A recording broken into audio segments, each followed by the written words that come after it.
ಮಲೆಯವನೇ ಮುದ್ದಮಲೆ ಸೆಲೆಯವನೇ ಒಡೆದು ಮೂಡಿರುವ ಮಾದೇವ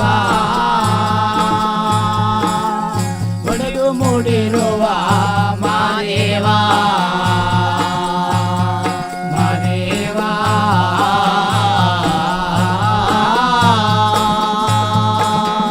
ಒಡೆದು ಮೂಡಿರುವ Madeva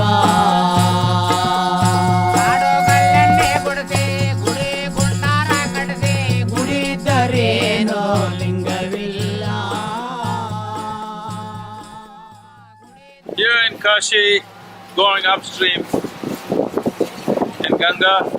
Ganga is in full flow right now, a bit muddy, but in really full flow. What a fantastic place. We have to restore this once again to its full glory, because never before have humans dared to create something as magnificent and as profound as Kashi on this planet. But unfortunately, it has taken the beating of times and invasions, and much has been damaged. But it's time to restore this, it's time to put this back. This is not religion. This is our responsibility.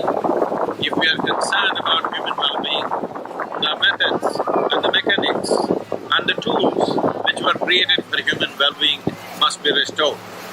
ಮಲೆಯವನೇ ಮುದ್ದಮಲೆ ಸೆಲೆಯವನೇ ಒಡೆದು ಮೂಡಿರುವ ಮಾದೇವ